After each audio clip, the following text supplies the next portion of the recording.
All right, welcome to a Week 4 edition of First and Pod. It's just gone final. It was a bloodbath in Baltimore. The Ravens destroy the Bills 35-10 the final. And thanks for finding us on this Sunday night. We're taping Andrew Fillipponi alongside Patrick Peterson.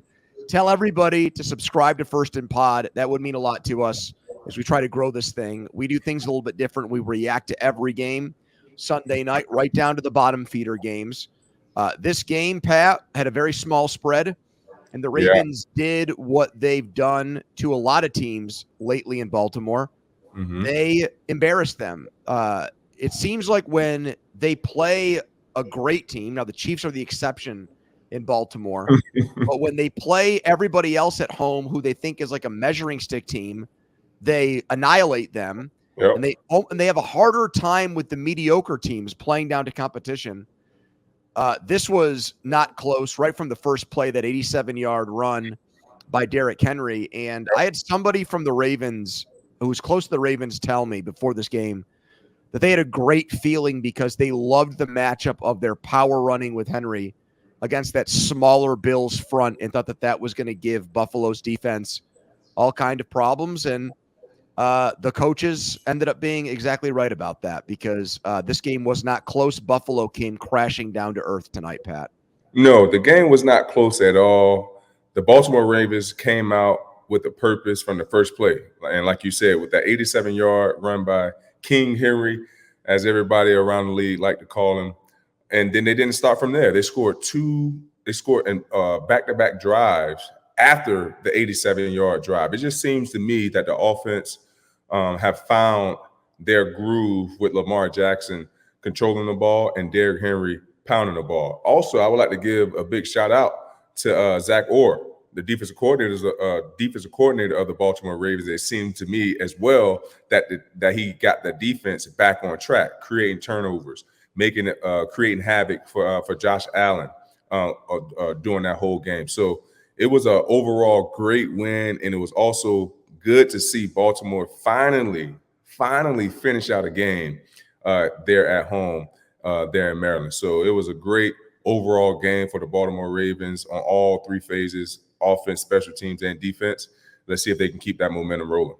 They look like the 2023 Ravens is what they did. They look like last year's team before things went south on them in the playoffs against Kansas City. I have a question for you. What was the Patrick Peterson game plan when Derrick Henry was looking him in the eye with the football? What would you do in those situations? Tie shoestrings together. That's the only opportunity that you had, because now he can't go anywhere or run anywhere, because when you do hit him, he's going to fall forward for 3 yards anyway. So he's getting yardage each and every time he touched the ball, regardless. So you have to, as a defender, especially as a defensive back, I'm trying to tie the shoelaces, man, because I have no chance of going up top and trying to get that monster down.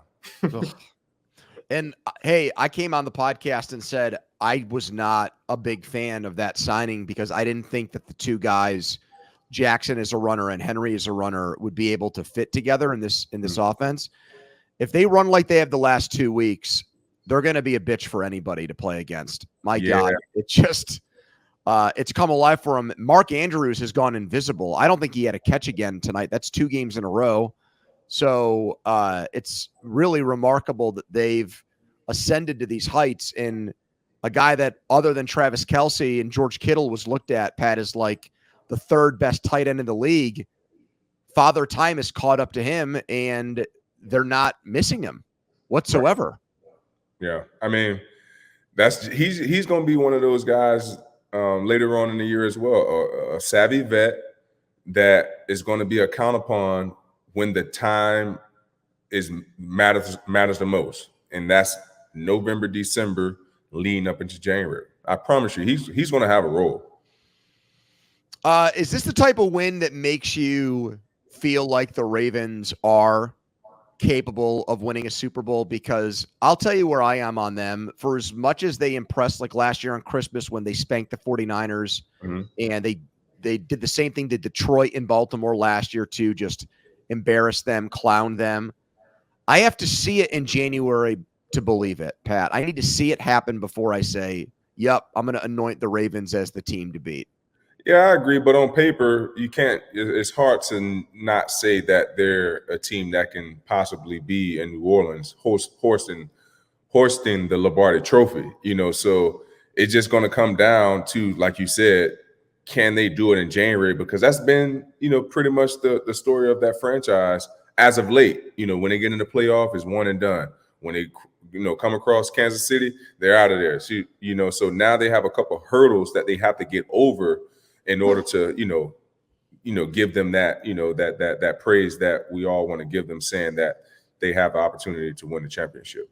Flush it game for Buffalo. I mean, they were so good the first 3 games offensively. Mm-hmm. Allen was the MVP. It really was not going their way from the very beginning. So I guess if I'm them, I just almost pretend like this game didn't happen. Pat, I don't dwell on it. Thoughts? Oh, no, you definitely cannot pretend like this game did not happen. Because Really? Hell no. Because it's a possibility that you're going to see this team again in the playoff. We don't know which round, so there's no way that, Coach McDonald is going to say, oh, we're going to sweep this game up under the rug. We're going to act like this game never happened. This was an embarrassing loss because we have high hopes for ourselves as well of being in the playoff and being a team that's, competing for a championship. So, yeah, we did not put our best foot forward, but let's go put this tape on tomorrow. We ain't got no time off right now. I know we got not a long plane ride back to Buffalo, but we're going to get in there tomorrow around, because teams going to get in there around 11 to start the workouts, and you start watching film around 2 p.m., out of the building around 5, depending on, what organization you're with. But we're going to get in the building, watch this tape. Then we'll put it to bed, learn from our mistakes, and understand that we cannot start games like this. We cannot let this domino effect, affect the rest of the game plan. We cannot get behind the 8 ball so much to where we're trying to dig ourselves out of a hole. So that's how, you have to win that way sometimes, but football games 9 times out of 10 are lost more than one that way. Let's get to the rest of the games. The Chiefs are now the only team that's undefeated in the AFC because the Steelers lost. I was there in Indy for that one. And then what we just watched tonight with the Bills, they're 4-0, but they were down 10-0. And bigger than that, Pat, Rashee Rice tears his ACL, gets carted off the field, and is lost for the season. So you've been in locker rooms when big injuries have happened, even after a win. If you were a Kansas City Chief right now, would you feel flying back to Kansas City like you won the game, knowing that Rashee Rice was done for the season? Man, something crazy. I was in a situation like that in 2015 with the Arizona Cardinals. We playing the Philadelphia Eagles Sunday night football game. This is the game to clinch the NFC West. We are winning the ball game up 17 points, I believe, at the time. Tyron goes up and get an interception, comes down, completely just gets the ball, a routine interception, gets the ball, lands on one leg, and goes down to the ground. Mm-hmm. Immediately, I'm like, God damn, like that just looked weird. But he walked everything off. So then we get to the locker room, everything, we're just being optimistic. Like, it can't be his ACL. Just like a routine play. Man, he came back the next day. His knee was swollen. It was just took so much air out of the team because what he meant to the team. You know what I mean? So when you see a guy go down, that's a valuable piece, to the ball club. It's tough. It really is. But I always saw the Kansas City Chiefs making a move before the deadline, going to get a receiver with the injuries that they have dealt with so far in the receiver room. So there's another. Now they really need one. So now they really need one. So now, with the injury of Rice, I believe that they're definitely going to make a trade for, I say, a big time receiver, big name receiver, before November 5th. Is it November 5th? Yeah, November 5th deadline. I can think of a guy in Tennessee who played for Houston in Arizona. Who's on a bad team who would make a lot of sense there. I said the same thing. That happened early in the game. And so I give them credit for being able to compartmentalize and ignore that, or at least continue to focus on the game at hand and not completely dwell on it. And the reason why I give them more credit for that is because, you watch that play back. I don't like Mahomes trying to make a play after an interception. That's just me. I know that there's football players might have different opinions on it. The last thing I want is for my quarterback getting hurt trying to make a tackle. And in this case, it was friendly fire. He ended up hurting Rice trying to make a play. Yeah. So I'd rather have I don't care if it's Cam Newton, Ben Roethlisberger, or Kyler Murray. I'd rather have the guy just get the hell out of there, Pat, in those situations. Yeah. I mean, Pat's a competitor. It's tough for him. Yeah. Still, though, man, discretion's the better part of valor. Yeah. Sometimes you got to live to play another down. Worthy scored a touchdown. That was big. And then what hasn't been said about their defense? Jones had 2 sacks. He might have been credited with a third again. They forced big turnovers, tons of 3-and-outs in the second half. They stopped them on 4th down late in the game. They're 4-0 right now because of their defense more than anything else. 100%. Speaking of another dominant unit, let's move on to the Bucs and the Eagles. Baker Mayfield and the offense came out firing with a dominant first half performance, leading them to a comfy win. Leading them to a comfy lead and a comfy win in that game. But biggest takeaway, a bounce back win from the Bucs or the Eagles no-show? It's going to be the Eagles no-show for me, Pat, because, I looked at their game in New Orleans, and even though it was tight and low scoring and there were mistakes that were made offensively, I gave them praise because they were able to win that game after New Orleans scored 90 in the first 2, averaging more than 40 points, and they did it without A.J. Brown. Devontae Smith got injured. Goddard had to step up and set an Eagles record for receiving yards by a tight end for that franchise. So, hey, road wins are tough to come by. You go in the Superdome, you beat a 2-0 team. You don't have to apologize for anything in a win like that, my opinion, even to Philadelphia fans who are lunatics. Right. Today, I have a different opinion. I mean, this was supposed to be, and I know A.J. Brown didn't play, but this is supposed to be a game where, I hate to say this to be so blunt about this, but this is like a nutsack game. Like, you need to sack up for this game. You lost and got killed there last year. You can't go there and look like chumps again, and they did. Like, if I'm a Philadelphia Eagles fan and I've got like a timeshare down in Tampa, I'm selling that thing. I don't want to go back to that city. 2 years in a row, man, and it was embarrassing again. And the score doesn't even reflect really how ugly the game was in the first half. The offensive differential in yards between the Eagles and the Bucs.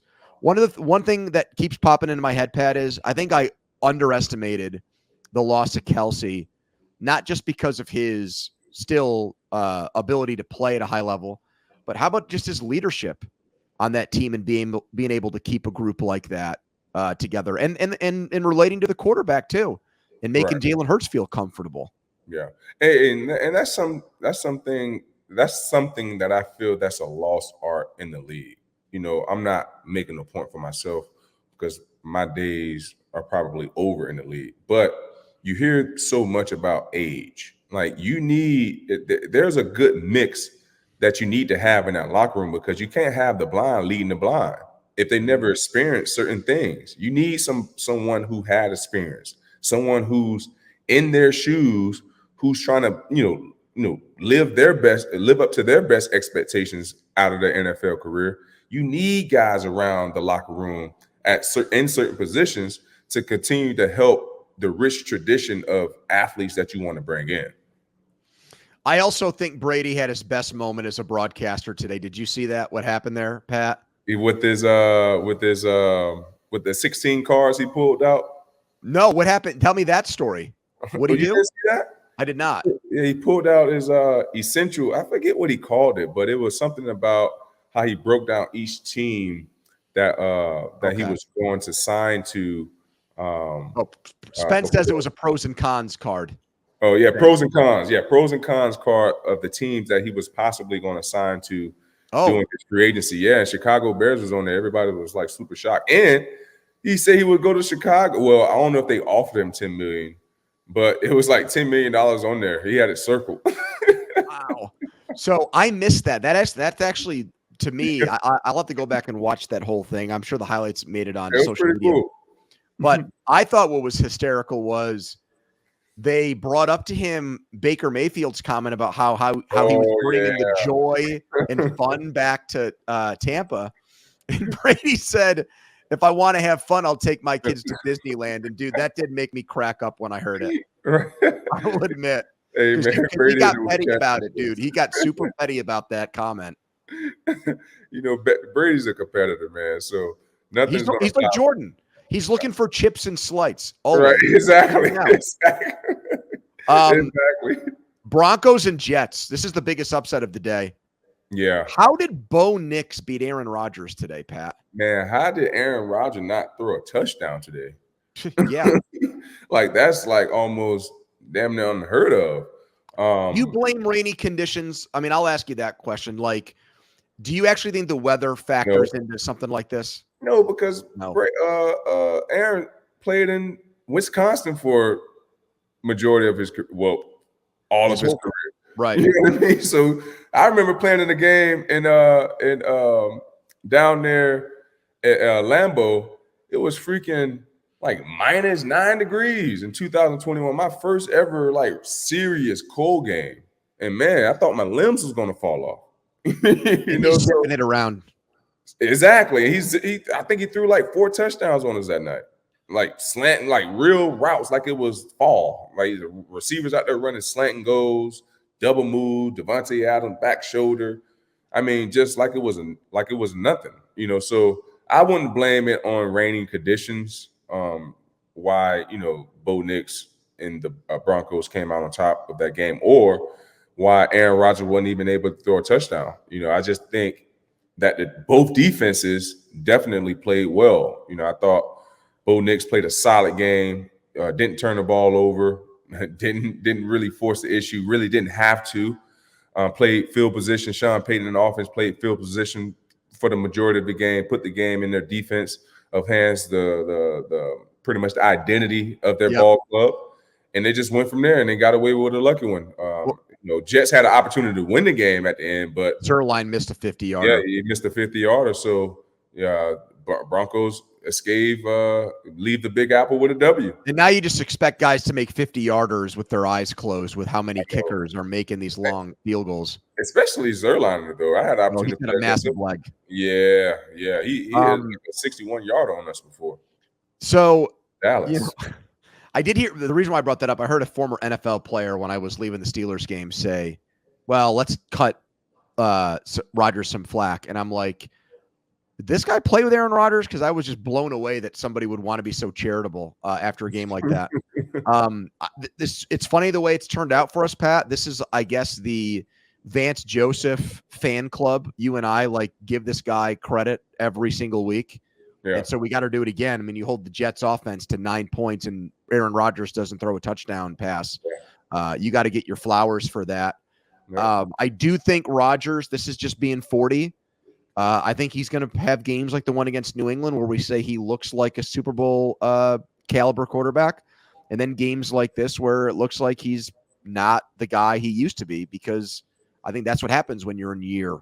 I don't even know what it is for him now. Year 19 in the NFL. You know what's weird about that, Pony, is that it's not really in my opinion, no real elite quarterback play thus far through four weeks. I can think of one guy, and we'll get to him here in a little bit here. I can think of one dude that's done that, but I agree with you for the most part. I mean, look at Mahomes this year, Pat. A lot of guys are struggling right now. But to struggle to score if I told you before today, if I texted you at 12:59 and said, Pat, I'm going to guarantee you that the Broncos are going to score 10 points against the Jets, you would have said, let me bet the Jets right now. Hey, Pony, I'll tell you this. Today was my first time actually betting, right? It really was. Hold on, look, I got it right here. Today was my first time actually betting. Yeah. And I had the Jets. I didn't bet on the game. I had the Jets 39.5 under. So I knew it was going to be a low scoring game. Well, but I wouldn't have bet that that the Denver Broncos was going to hold Aaron Rodgers. No, you're putting your money where your mouth is. How did you end up doing, by the way? Okay. So all right. So I had an 8-game parlay. So I wanted the Bengals. I wanted the under. Texas won. Vikes won. Oh man, the Pittsburgh killed me. I knew it. Pittsburgh got me, and Atlanta with the walk off. So I lost. You went Pittsburgh. 6-2. Yeah, 6-2. Pittsburgh. See, that's the thing about parlays. If you had made those individual bets, you'd be counting your money right now. But you got greedy on it. But it looks so much better when you do a parlay and see the outcome. I know, bro. Tell me about it. Vikings, Green Bay. Vikings built a huge lead in the first half, and kind of stalled out in the second half. But are you taking this Vikings team for real, or you think it's a false start? I'm going to be a bandwagon jumper here. Now, I'm not as big of a bandwagon jumper as some other people because I did say that I didn't think they'd finish in last place. Mm-hmm. And I have said that I was very curious and intrigued by Sam Darnold. But now I'm going to take it to a totally different level, Pat, because with Josh Allen losing and having an off game, if I had to give somebody the MVP award today for the first quarter of the season, as you like to say, I'm giving it to Darnold. I mean, we talk about everybody else's offensive ailments and how scoring is down. It's not affecting Minnesota, man. Ooh. They're putting on everybody. Houston, San Francisco, now Green Bay. Jordan Addison came back and scored 2 touchdowns. So now you've got the Twins again with Jefferson and him. 2 running backs with Chandler and Jones. Jones had a big game going back to Green Bay. Yep. The defense gave up points, but a lot of it was because their philosophy changed because of their lead. They also forced 3 Jordan Love interceptions, which most teams don't do. What's not to like, man? Yeah. I mean, unless you think injuries are going to hit, which, that's complete luck, or just Darnold is going to turn back into a pumpkin, which I guess is possible, but they've got a Pat, they've got a complete team, man. They've got a really well-rounded team, and they're well coached. Very well coached. I mean, if you're not going to change your opinion on them, then I don't know what to tell you. For the people that still think that they're a 8 or 9 win team, I think they're better than that. I think they've got a shot here to do some serious damage and compete with. They've already beaten San Francisco, so why can't they do it again? Especially if McCaffrey never gets right. Yeah, I think this team right now is rolling with a lot of confidence, and they're rolling high right now. The defense is rolling, offense is rolling, and it just seems like they're clicking on all cylinders. I just love the passion that this football team plays with. And being in Minnesota the year with Coach O'Connell, I just love the way he prepares his team each and every week. He gives his guys an opportunity to not only get their body back, but when it's time to hit that field, those guys are on the field Thursday in those pads, full speed, making sure they got all the looks that they need to be well prepared throughout the game. And just the walkthrough moments that we used to have before games, the study sessions we used to have on Fridays, just things like that. And it's definitely showing on how his team is playing thus far throughout the season. And not only throughout this season, since he's been there. Yeah, he's been a winner. He's been collecting a lot of W's throughout the season. Throughout his career. Now it's time to get the big one in the playoffs, and I'm excited to see where this Minnesota Vikings team is going to go throughout this 2024 season. I think they've had I think each of the last 3 weeks they've had the biggest win of that week. Yeah, they beat San Francisco, which is like a huge statement win. Then they murder Houston. And then you go to Lambeau and win. And then you got a road win now against the team that was right there as a co-favorite with Detroit to win the division. And you remember what I said last week, Pony, which was huge by them going to Green Bay early in the year. I feel like that's going to be huge coming down the stretch. And we never got the rivalry thing because Alexander didn't play that we talked about on Thursday. He ended up not being healthy enough to play in this game, so that ended up being a moot point. Yep. NFC South, another rivalry matchup. Saints-Falcons. Koo makes a 58-yarder to win this game at the buzzer. I know. I want to talk about that situation. Go ahead. Get to the question. They win without an offensive touchdown. So how would you feel if you're a Falcons fan about this one?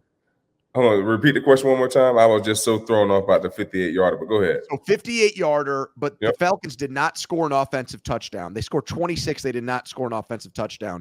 If you were an Atlanta fan, how would you feel about this one? I feel good about it because I watched the game. It was a very competitive game, and you going up against a very aggressive defense, and you still managed to score 26 points. So I know we love for the ball to be in the end zone, but you still managed a way to put up 26 points without scoring a touchdown. Like, that's almost unheard of. So they, found a way to win the ball game. But I want to go back to the situation that got them in the 51-yarder. Fourth quarter, 31 seconds left. Kirk Cousins take the shotgun, throws it to Mooney, gets the PI, right? Yep. So I'm like, boom, all right, we 5 yards away from a field goal. They drop back and pass again. Another down the field shot, incomplete. So I'm like, Coach, what are we doing? Like, let's run the ball, get it, at least get it a little bit closer. 58-yarder is not no chip shot, but you said we thinking 50 plus yards are chip shots now. So boom, and Young Ho had a great game leading up to that 58-yarder. Get the second down. We throw the ball, well, not we. They throw the ball again. I'm like, come on, are y'all trying to lose a game right now? Like, the Saints are playing two-man because they know y'all don't have no timeouts. You gashing with a run right now. Why are we still throwing the ball? So I said they got to be throwing the ball. Well, now it's 3rd and 10. So everybody know they're throwing the ball now because you can't get up there and spike the ball because it was 13 seconds left. Yeah, because then it'd be 4th down. You can't spike it. And at that situation, why would you want to be in a hurricane situation, which is when the offense run, in a certain position and the field goal, the PAT team, the field goal attempt team is coming on the field. So I'm like, why would you want to put that stress on you going into the 4th down? I'd rather position the ball in the middle of the field or whichever side the kicker is comfortable and kick it then. So they get to the 58-yarder. I said, boy, they better make this because this was such a coach goof up. Just this whole scenario. I just hope he bangs it. He banged this kick, and he went in. He went on in there. So Young Ho went through with the 58-yarder walk-off win for the Atlanta Falcons. But I feel good about the win because the defense played solid. You was going against a quality defense in the New Orleans Saints. Now we're just got to see where it's going to take us because we've seen that I keep saying we. Atlanta Falcons have seen that they've been able to score points. Now it's going to be all about sustaining drives and putting the ball in the end zone. Jaguars Texans. Coach Doug Pederson said he's not worried about his job security, but should he? Yeah, they've lost 9 in a row there, Pat. I mean, they did lose 9 in a row. Come on now, you lose. That's more than a half season worth of football. And if people saw the soundbite or the press conference, they'd know what I was talking about. But his answer was like, this is a strange question. I have no idea why you're asking it to me. Well, your owner came out and said that he thought this was the most talented team in Jaguars history. Yeah. The guy's got a little bit of a reputation for being impulsive. I mean, he fired Urban Meyer mid-season in his first year because it was such a absolute disaster. Not that it wasn't undeserving, but still. Well, Urban kind of fired himself, but yeah. Correct. Yeah, good point. Still my guy, though, but he kind of fired himself. I didn't know you and Urban were boys. He's not my boy like that. He recruited me when he was the head coach at Florida. Yeah. Okay. So we crossed paths. Yeah. Well, you're right. He did fire himself. He was out drinking at that bar in Cincinnati like hours after the game was over and didn't even take the plane back. Anyways, I mean, the whole point of hiring Doug Pederson was to get Trevor Lawrence together unleashed because of the success he had in Philadelphia with not only Nick Foles, but what he did with Carson Wentz before his knee injury.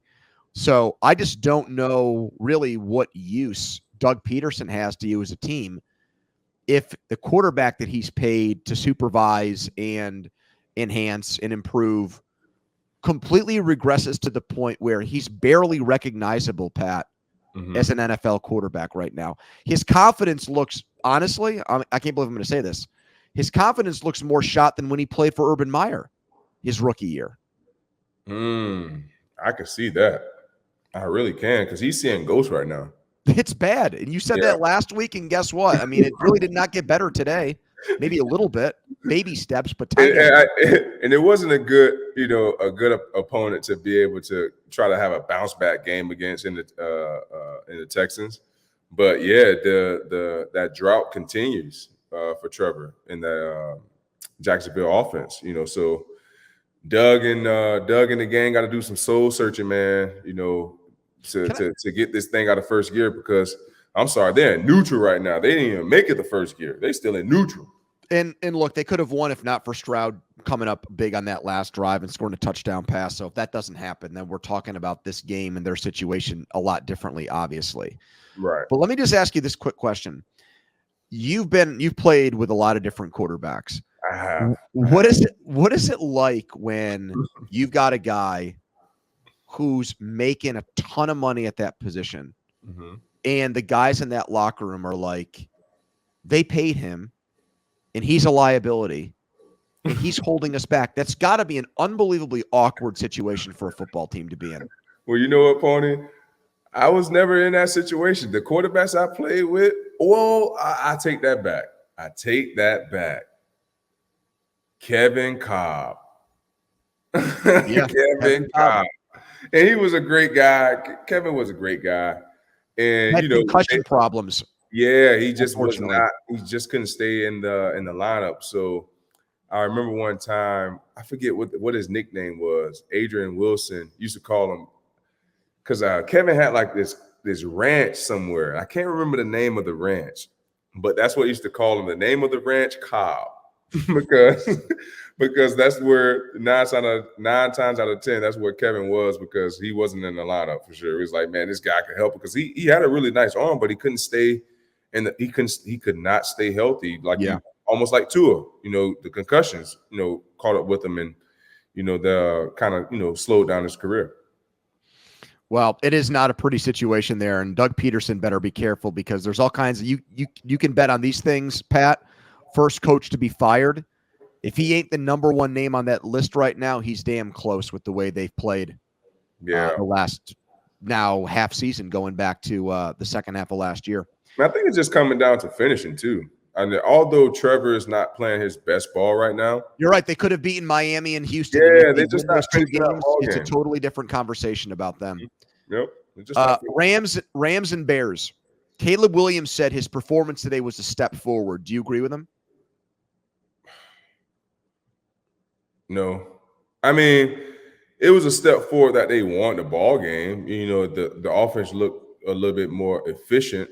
But I just feel like in his play, there's still and granted, I know he's a rookie. I get all of that. But Jayden Daniels is a rookie too. And you can put those guys on a scale, and one is outweighing the other one right now, as far as performance, as far as comfortability, as far as the command of the offense, the confidence that he has from his teammates right now. It's just night and day difference. But far as the efficiency for him, I really didn't. Well, he was much better with that today, not turning over the football. I think he had 157-yard passing. His defense really not bailed him out. Defense really played solid again for him to really help him win this ball game here today. But I just think he got to take.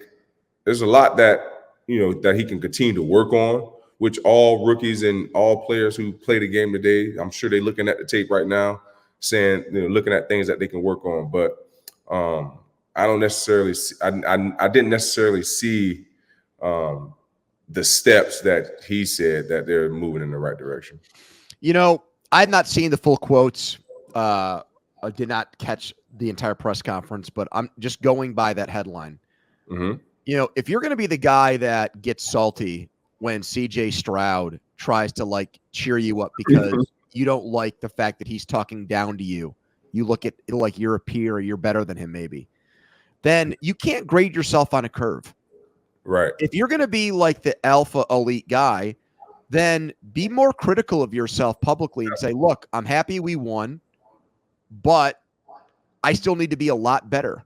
Hold yourself to that high standard. Those are the kind of comments I would want to hear from him if I was a Bears fan or if I was working in Chicago. Don't try to make it out like everything's okay because you won the game. You were the number one pick not to be a guy that was just a game manager. Okay, you're supposed to be a great player, and frankly, we have not really seen that yet from him through 4 games. Yeah, and hopefully it gets better. But I know it's probably going to be a coaching change next year, so I wish him the best of luck on whoever that next year offensive coordinator is. And like I said, I don't like calling for people jobs, but I just know how this business is. And if you're not winning or producing wins, or developing important players. Or that too, or developing important players, the leash is very, very short. Very short. Steelers and Colts, the game that you attended. Joe Flacco comes off the bench to rescue the Colts in a 27-24 victory. Minka rips the ref. But was he right? So I was standing right there. So we'll give the context of that in a second. You are accurate to point out that I made the 5-hour drive and then 5-hour drive back. And I just knew when I had that travel itinerary that they were going to lose because they did not, the football gods are not going to conspire for me to have a fun day. They wanted me to be miserable driving through the rain and replaying these moments where they lost back in my head. So what happened here was late in the game. There's a throw downfield, and here comes Minka Fitzpatrick. They're all pro safety over to try to break up the throw. It's the ball in real time. It's a split second thing. The ball goes by the receiver. It's a little bit overthrown. He does not go helmet to helmet. Shoulder makes contact with the wide receiver. Wide receiver goes down. 15-yard penalty. Defenseless receiver mumbo jumbo.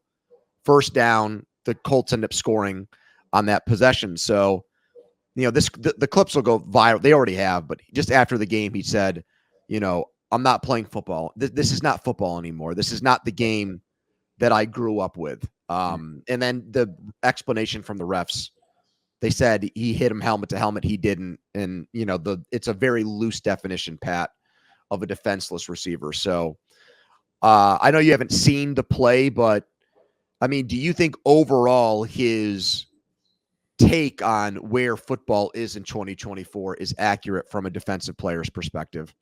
Yeah, football is in a different mindset, right? In a different mind state right now, and there's a good point for it. They are wanting to look out for guys' livelihoods when they leave the game, but at the same time, it's so hard to judge, when these hits are, I guess, calls for a penalty, because some of them, like you said, it happens in a split second, and then when you go back on instant replay, like, he did just hit him with the shoulder, So I get where the league is going, far as trying to keep the game safe and defenseless players and things like that. But at the same time, man, you're putting handcuffs on guys who are out there studying the game, who's putting their best foot forward, each and every time they step on the football field. And when things like this continue to, pop up in their mind, now you're making them a step slower. You know what I mean? So, and I know it there, and they always talking about adjusting. That's one thing that Coach T always talked about, when they came out with new rules, because there was always new rules each and every year. That's nothing new, to us, especially as the defenders. It's always something each and every year that the defender cannot do. So you just have to find a way to continue to adjust and making the game safe and fun for the next generations, because that's what it's going to be about. For us to continue to talk about the game, continue to watch the game, is to make it safe enough for the generations that's behind the Minkas, the Pat P's, the Richard Sherman's and so forth, that they want to continue to play this game that we love. The thing that's so screwed up about what happened on this play is that he did make the adjustment. He hit him. He did not hit him in the helmet. He did not lead with his own helmet. He did not turn his helmet into a weapon. Yeah. So he actually took the things that the league wants him to change up and do better, and he still got penalized for it in a way that negatively affected his team and contributed to them losing the game. And that's what would drive me nuts.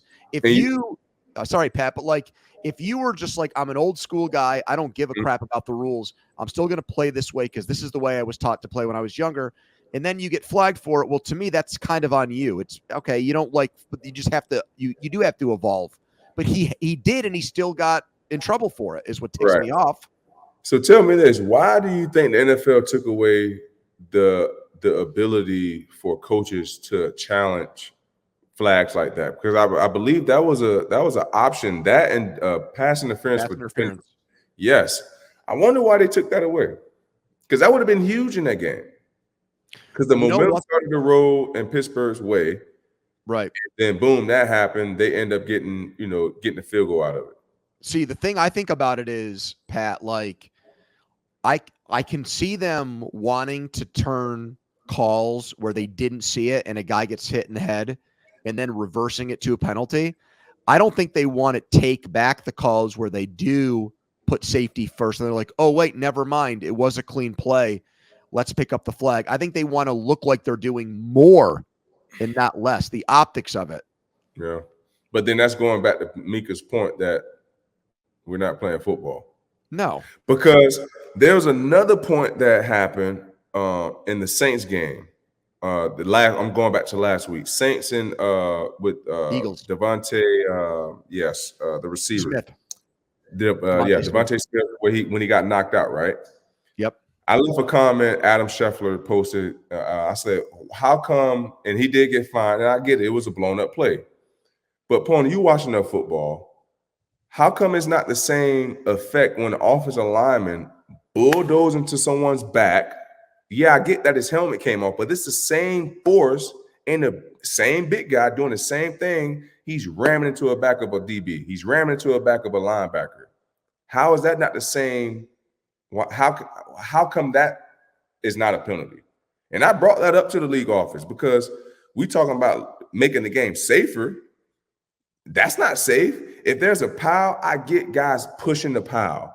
Sure. But you see offensive linemen all the time coming in full head of steam, putting their head down in the defender's back, and next thing you know, now you got broken ribs or whatever the injury may cause. The other thing that they did for like 15 minutes to try to help defensive players was, all right, if a running back lowers his helmet. Remember, they said if a running back with the ball lowers his helmet and blasts into a defensive player, they called that penalty for like 2 games. And then I've never seen that penalty call. And they called that, and they started, I think they implemented that rule around 2018, 19. I've seen it called maybe 10 times my entire life, Pat. I've never seen it called. Because I was playing at the time, it never been called in the game I played in, for sure. Browns, Raiders. Cleveland blew a 10-point lead. They didn't get a 4th down late. And by the way, Max Crosby and Devontae Adams didn't play for the Raiders today either. Big win for the Raiders, and how to respond after the coach after his last week post-game press conference, talking about guys making business decisions, and the team is organization is going to make business decisions moving forward.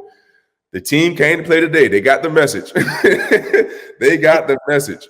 Let me ask you this question. If you were Kevin Stefanski and the money was not an issue, which we know we can't in real life look at it that way because of how much money they owe Deshaun Watson. Mm-hmm. But if the decision was purely based on who gave you the better chance to win, do you think they'd seriously consider benching Watson for Jameis? Yeah.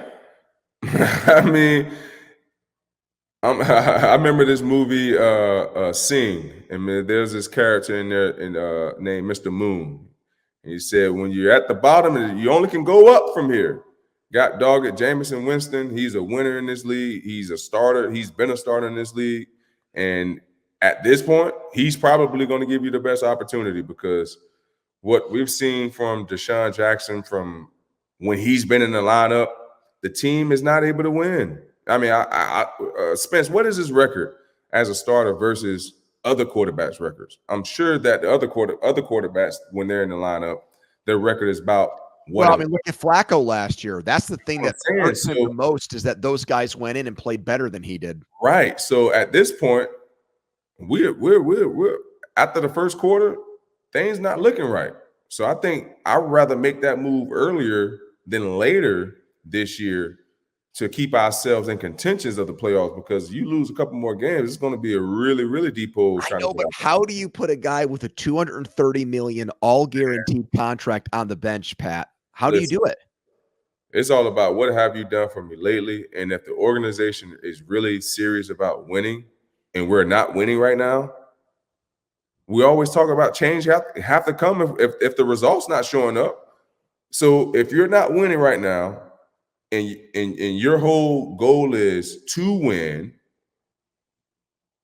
what else can you do? We need to make a goddamn change. Yeah.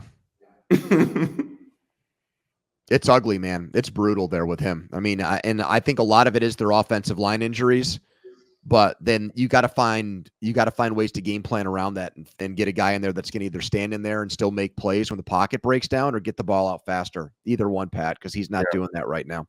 Yeah, and you got weapons. You got a tight end. You got receivers. You just don't have Chubb back. Yeah, I know that's a big one. Yeah, that that can release a lot of off your shoulders for sure. But at the same time, like you said, man, when you're getting this money and they rely on you, to carry this offense, and you're not delivering, man, that's a big question mark. Yeah. Commanders, Cardinals, Washington in first place, 3-1. Jayden Daniels, what are you seeing from him, Pat? Man, Jayden Daniels, I'm all in for the Jayden Daniels show right now. I had the opportunity to watch that full game today, and just to continue to watch the poise that he plays with, the confidence that he plays with, and also the swagger that he plays with. It's just phenomenal. And another thing that I like is that his players have his back. The Washington Redskins, I'm sorry, not the Washington Redskins. I've been in the league so long, I played against the Washington Redskins. But the Washington Commanders are looking like the team to beat thus far in the NFC East. Man, they're clicking on all cylinders right now. This team right now is so hot. I think they punted the ball maybe 5 times all season. Every time they touch the ball, they're driving the ball down in whatever defense's throat and putting the ball in the end zone or in for a field goal. Cliff Kingsbury really, really got this offense rolling. Jayden Daniels, I love what I'm seeing from him. NFL Rookie of the Year. I called it when he got drafted, and it's now all starting to come to fruition. I mean, his completion percentage in the last 2 games is over 80%. That's just unheard of, especially for a rookie quarterback to be that accurate with the ball. Pat, I thought they hired Kingsbury because they thought they were getting Caleb Williams, because those two guys have a relationship going back to USC with Kingsbury and Caleb. So I really was not that optimistic. So. What's that? I didn't think so. You didn't think so?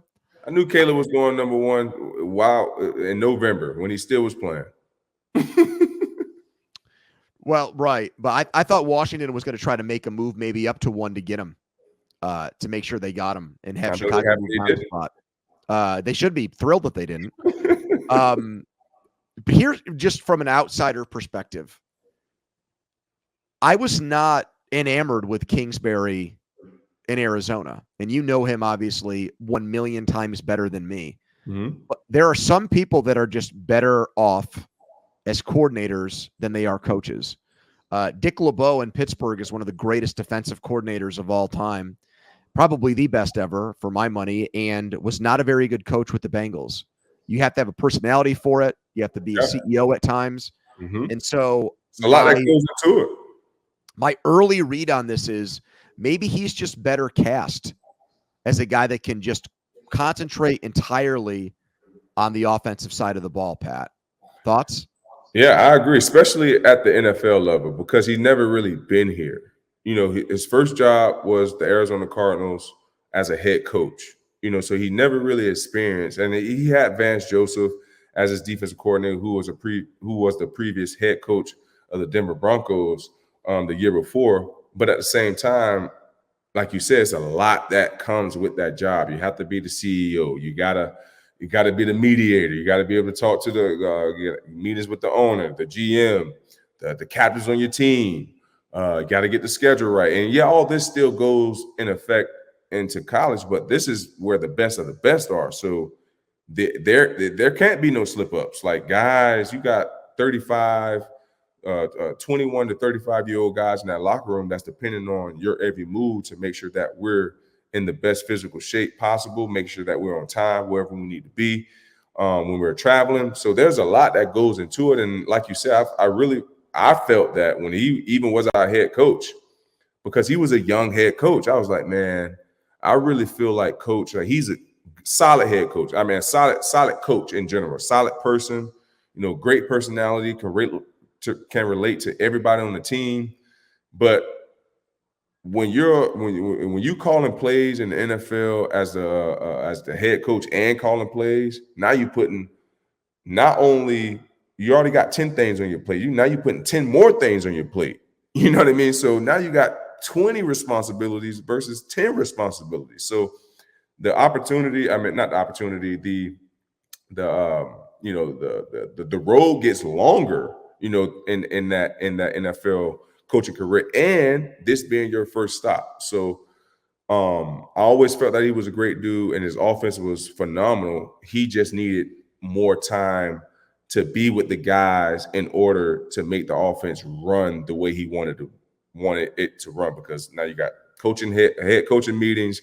Like I said, you got to go you got to have charity events.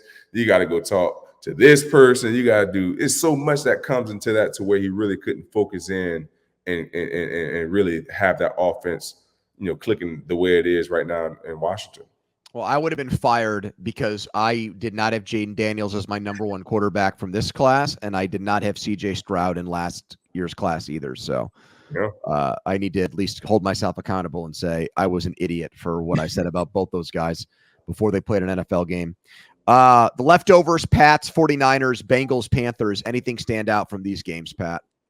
The biggest thing that stood out to me in the 49ers Pats game was Fred Warner. Fred Warner is the best linebacker in football. That interception in the second quarter, to a diving interception, get back up on your feet and take it to the house, was outstanding. So that's the biggest takeaway in that game to me. And going over to the Bengals and the Panthers game, Panthers look much more competitive than they have been with Andy Dalton in the lineup.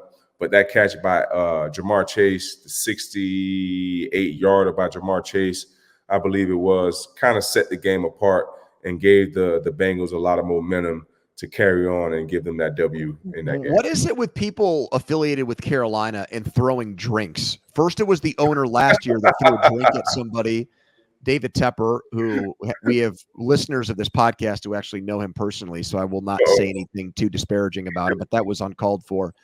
And then Chase Brown had a drink thrown at him as he was exiting the field after the game, the Bengals running back. Hey, Come on, man. You can't be throwing drinks at NFL players. Brutal job. Too much and tequila. Yeah. Well, I guess to be a Panthers fan, you got to drink your sorrows away because it's been hard times there. Thanks to Spencer Ray for producing. For Pat Peterson, I'm Andrew Fillipponi. We'll talk to you again next week after the Thursday night clash between the Bucs and Falcons, a battle for first place in the NFC South. Listen and subscribe to First and Pod on the Odyssey app or wherever you get your podcast today. Talk to you Thursday.